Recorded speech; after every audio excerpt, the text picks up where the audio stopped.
एक शहर में अनिल नाम का एक इंसान रहता था। अनिल एक कपड़ों की दुकान पर काम करता था। उसकी बहुत साल पहले शादी हो गई थी। अनिल को हमेशा से लड़का चाहिए था। लड़का ये वंश का कुलदीप होता है, पिता का नाम रोशन करता है और बुढ़ापे का सहारा होता है। पर लड़की शादी करके चली जाती है। ऐसी सोच रखने वाला इंसान था और वो पड़ोसियों को भी ये बात बताता था। शादी के कुछ साल बाद उसे 2 लड़के हुए। बड़े बेटे का नाम करण और छोटे बेटे का नाम किसान रखा। बाद में कुछ सालों बाद उसकी पत्नी का निधन हो गया। उसके बाद उसने उन दोनों बेटों का ख्याल रखा। समय बीता और उसके दोनों बेटे बड़े हो गए और अब दोनों बेटे नौकरी कर रहे थे। दोनों की शादी भी हो गई। शादी होने के बाद भी वो सब एक साथ ही रहते थे। कुछ साल एक साथ खुशी में किया, लेकिन बाद में दोनों भाई एक दूसरे के साथ झगड़ा करने लगे। दोनों बहुओं में छोटी छोटी बातों पर मतभेद होने लगी। ये सब देखकर अनिल को बहुत बुरा लगता था। अब दोनों ने अलग रहने का निर्णय लिया और वो अलग हो गए। फिर पिताजी का ख्याल कौन रखेगा, ऐसा सवाल निर्माण हुआ। दोनों बेटे एक एक महीना संभालेंगे ऐसा तय किया। अनिल एक बेटे के साथ 1 महीने के लिए रहने लगा, फिर दूसरे बेटे के साथ 1 महीने, ऐसा उसका बंटवारा हुआ। पर जैसे जैसे वक्त बीतता गया, वैसे वैसे बहुओं और बेटों में अनिल को लेकर झगड़ा होने लगा। दोनों बेटों के घर में झगड़े का कारण अनिल रहने लगा। ये बात अनिल को अच्छे से समझ आई थी। अब अनिल को पुरानी यादें याद आने लगी थी। उसने जिंदगी में कितनी बड़ी गलती की थी, ये उसे अब समझ में आ रही थी। पर अब इसका क्या फायदा। आखिर दोनों बेटों ने पिताजी को विद्या आश्रम भेजने का निर्णय लिया। एक दिन दोनों ही पिताजी को लेकर विद्या आश्रम में गए। वहां जाने पर सभी औपचारिकता पूरी करके पिताजी को मिलकर वो दोनों अपने अपने घर वापस चले आए। बेटों का घर जाने के बाद अनिल बहुत रोने लगा।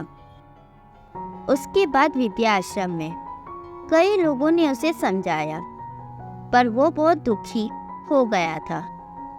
अनिल को विद्या आश्रम में आकर 8 से 10 दिन हो गए थे। वो किसी से भी बातचीत नहीं करता था और एक पेड़ के नीचे बैठकर विचार में मगन रहता था। वहाँ के लोग उसे पूछते थे, पर उसने किसी को भी कुछ नहीं बताया। कुछ दिनों में वो एक व्यक्ति से थोड़ा बहुत बोलने लगा।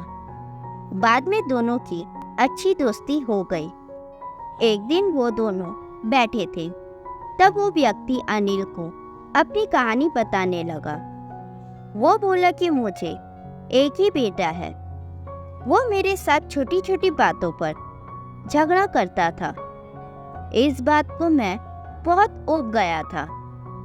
उस वजह से मैंने विद्या आश्रम में रहने का निर्णय लिया। मुझे कभी कभी लगता था कि मुझे बेटे के साथ एक बेटी भी होती तो कितना अच्छा होता। कदाचित आज वो मेरे बुढ़ापे की लाठी बन सकती। उसका बोलना सुनकर अनिल और ज्यादा दुखी हो गया और वो बहुत गहरी विचारों में खो गया। अनिल को दुखी अवस्था में देखकर उसके दोस्त ने पूछा, आप क्या सोच रहे हो? अपने सामने देखो। उस देखने वाले 2 व्यक्ति में से एक हमारा विद्याश्रम के मालिक है। उनका नाम कैलाश सेठ और दूसरी उनकी बेटी है, उसका नाम आराध्या है। विद्याश्रम का सारा काम उनकी बेटी संभालती है। कैलाश सेठ इनको एकमात्र बेटी थी। बेटी माँ और पिताजी से बहुत प्यार करती है। उतना ही प्यार वो विद्या आश्रम के हर एक व्यक्ति से करती है। अनिल सिर्फ उसकी तरफ देखता ही रह गया और उसका मन और भी ज्यादा दुखी होने लगा। रात होने लगी थी। हर एक विद्या अपने अपने रूम में जाने लगी। अनिल भी उसके रूम में जाता है। रात का खाना जल्दी खाकर सब लोग सो जाते हैं। अनिल को उसका भूतकाल याद आता है। अनिल की शादी होने के बाद उसे पहले बेटी हुई थी। उस वक्त उसे बहुत गुस्सा आया था। पत्नी के मना करने के बाद भी गुस्से में अपनी बेटी को उठाया और दूर जाकर उसे वो छोड़ आया। पर अब पछतावा करने के सिवा रास्ता भी नहीं था। अनिल को रात भर नींद नहीं आई।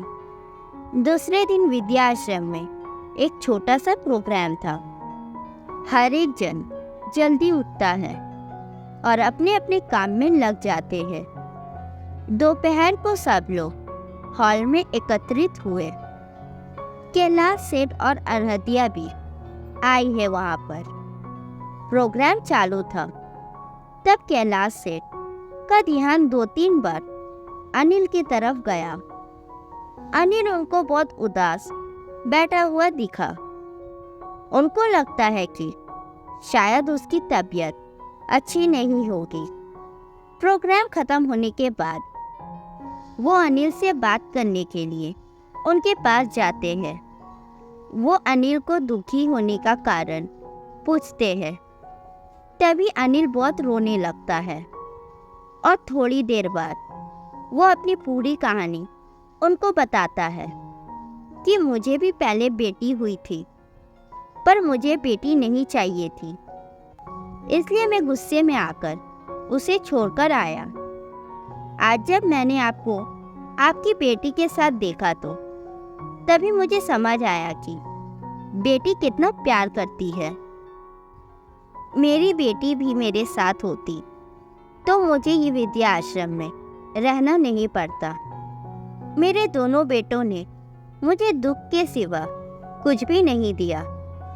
मेरे किए हुए पापों की सजा आज मैं भुगत रहा हूँ। अनिल की सब बातें सुनकर कैलाश सेठ के मन में बहुत दुख हो रहा था। दुखी होकर वो अनिल को बोलते हैं कि ये मेरी बेटी नहीं है, मुझे ये नदी किनारे मिली थी। मैं उसे घर ले आया और बहुत प्यार से बड़ा किया। मैं और मेरी पत्नी उसे बहुत प्यार करते हैं और वो हम दोनों से भी उतना ही प्यार करती है। पूरी कहानी सुनने के बाद अनिल बोलता है कि मैंने मेरी बेटी को भी नदी के किनारे मंदिर के पास छोड़ा था। ये सुनकर कैलाश सेठ को थोड़ा सा गुस्सा आया और वो वहां से निकलने ही वाले थे।